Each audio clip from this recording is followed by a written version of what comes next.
Hello and welcome to the Redmen TV and another edition of the Extra Time Show. A week is a long time in football and Liverpool's fortunes have been up and down. We start this week after a 4-3 loss to Bournemouth. Miles got on me, and before the game, Jamie Redknapp had interviewed Adam Lallana, who was once at Bournemouth, and there's a picture of them here with Adam Lallana's jeans. So it's winter, mate. You're on 60 or 70 grand a year and you look like you've dragged them jeans out of a skip. Mate, I don't know. Maybe it's that mentality which causes us to lose 2-goal leads. Who knows? Yeah, so it wasn't the best of results for us on the weekend. But earlier in the week, we had Liverpool's youngest ever goal scorer, Ben Woodburn. Jamie Carragher posting on Twitter, little quotations here. If Carragher can score on his second first-team appearance at Anfield, it'll be a piece of piss for you, Ben. And yeah, we've been watching Ben Woodburn for a while on this show, and it's great to see the lad progressing through the team into the seniors and getting a goal because he's capable of it. So the more the younger lads that we watch here move up, the better it is. We like to see that. We also had Ian, who got on me on Twitter. He was saying he called the fixtures or the draw that Liverpool got Steven Gerrard also doing the draw, which was nice. He was doing the draw for the FA Cup, that was. Yeah, tough game with Southampton, who were playing well. The second leg is at Anfield, and I think we can beat anyone at Anfield.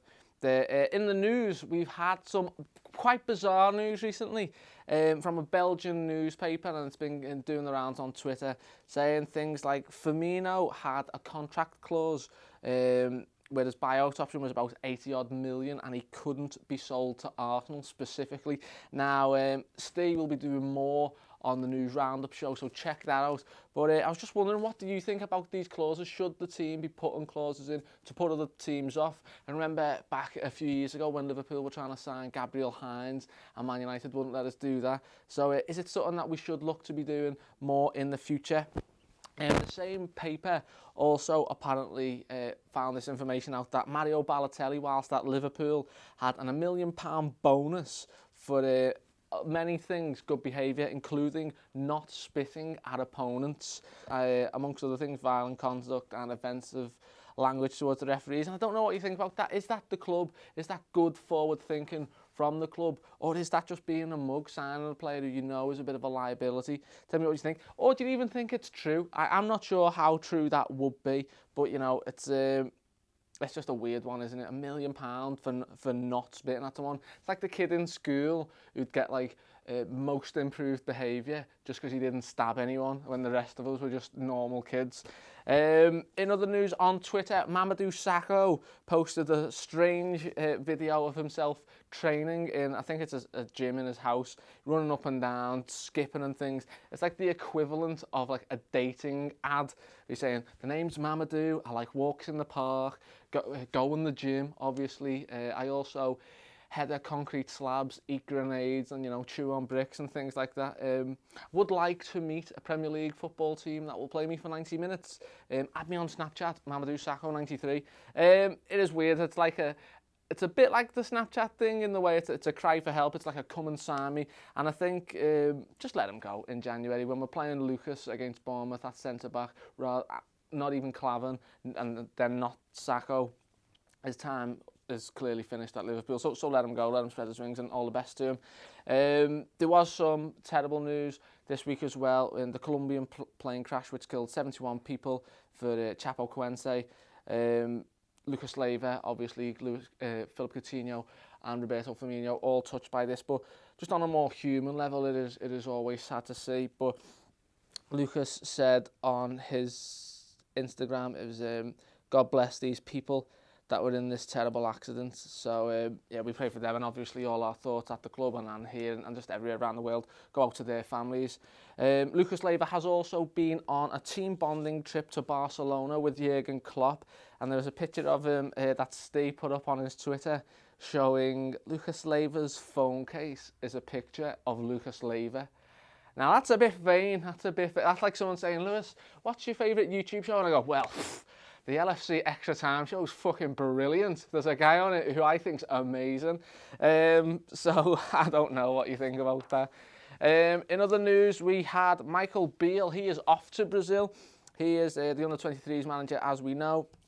And he said his final farewell. He put a picture on Instagram of Liverpool and Sao Paulo. He said, wow, what an amazing 4.5 years with Liverpool. It's been the best time of my life. The people of the city are the kindest, most warm-hearted people I have ever known. Yeah, we are. We're fucking great. And the job has been a dream come true, and the club is everything I hoped it would be. I've been treated so well by the staff, players and supporters for this. All I can say, a huge thank you. 2 children were born in the city and both big Liverpool fans, and he'll keep Liverpool as his home. And thanks for everyone and their messages of support. So, you know what, it's nice to see that he's going on to pastures new, and he's not just sticking in England, which a lot of managers will do. He's going out there and he'll be learning his trade. And you know what, it wouldn't surprise me if he comes back to England in 5 or 6 years' time and he's a quality manager himself, not just an assistant manager. So we did mention last week, would Gerrard be put into the under-23s role? There is a new role open at the under-23s, and will Steven Gerrard take it? We'll see. Michael Beale's final game was a 1-1 draw to West Brom. Cameron Brannigan, a classy finish, which, we drew 1-1, and he put on Twitter, we was unlucky not to win tonight. I want to say thank you to Michael Beale for everything you've done for us. Trent Alexander-Arnold, he also said, good luck in Brazil, Mick. Wish you all the best. Thanks for everything.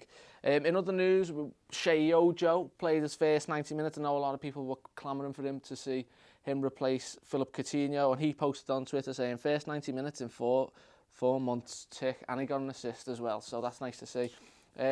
Earlier on in the week, Leicester beat us 2-1. Joe Gomez played the full game, and Harry Wilson gave us a first half lead, but then we ended up blowing it. The comments last week were saying, Stazer said, I would like replace Phil with Ojo, strong and fast. And Ben Pantera said, I will love Ajaria, replace Coutinho. I don't know, I just love this fella. So there's young lads there who could come into the team. And Gerrard, back as manager, Irishman said, to give the under-18s manager a new role at the club would just diminish him, so Steven Gerrard could come back would be absolutely disgraceful, but there is a chance there now for Steven Gerrard, so we'll keep our eye on that, and hopefully he will take up the mantle there. The under-18s finally have got a win, 2-1 against Middlesbrough. Ryan Brewster back on form. And if anyone's going to snatch Ben Woodburn's youngest player goal-scoring record thing, it will be this kid, I think. So, it's on the back of about 3 draws, and we finally got a win, so that is good to see from the under-18s. Another man who is looking sharp is Jan Dander, saying, good to see the main man at the shop today. Remember the name, gonna be the next star, getting his haircut. No one notices when I get a haircut, lads, and it breaks my heart. That's why I have to wear stupid hats. But the people that do comment on me here, like, listen healthily, said, shite beard. Nice one, lad. Moving on to the loanies. Flano got 80 minutes in Burnley's 2-0 defeat to Stoke. He was absolutely torn a new arsehole on the left wing by Arnautovic. Didn't stop the cross coming in, and it went in. With Trent Alexander-Arnold coming into like the senior side, does that spell the end for Flano? What do you think? Ryan Kent had a cracking game for Barnsley, constant goal threat out on the left wing. Markovic has been back in the side at Sporting. Wisdom has been dropped for 2 games, and there's nothing really to write home about with the others. And with like the likes of Bogdan and Jack Dunn going back, at this rate, there's not going to be a loanee segment left. So we'll see what we do in January.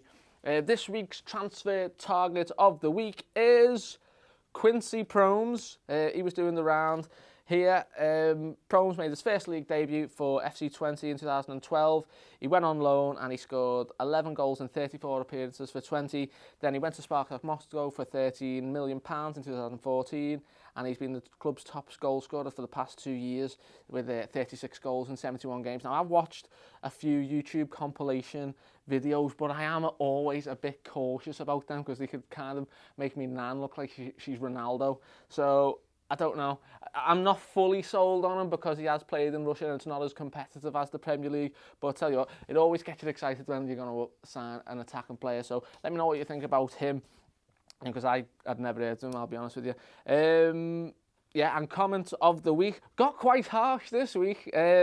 Michael Nicosia said, Lewis, you seem like a nice lad, but you're no Payjack and no Machin, so please retire and bring those two on a regular basis again. They're still around. 5 likes for that. They're still around. They're still doing shows. Another guy in Ango, Olis Boris, he said, Lewis's jokes just really aren't funny. I can't watch videos with him as host now. I'm not going to have a go at his misuse at the apostrophe here because he's already spelt my name wrong. So I'm not going to go on to him more. But Skernfeld Simpson said, Chris and Paul may not give you the most glamorous of topics to talk about, but you do a great job of making it entertainment. Shit. That's it, some positivity to end on. We like that. So questions for you to get involved with in the comments are Balotelli's £1 million bonus for not spitting. Is it good things from the club or bad things? Are we looking ahead or we shouldn't be doing that? That's not even a question. What am I chatting? Firmino's anti-Arsenal clause, should we be throwing more clauses in? And interestingly, what clauses would you like to be seen put into contracts when we're selling players? Managers who go abroad, and Steven Gerrard, is he the right fit to go straight in at under-21s, or should we give Neil Critchley a promotion? So that's it for this week. Like, share, subscribe, comment, thumb, get involved, and most of all, take it easy.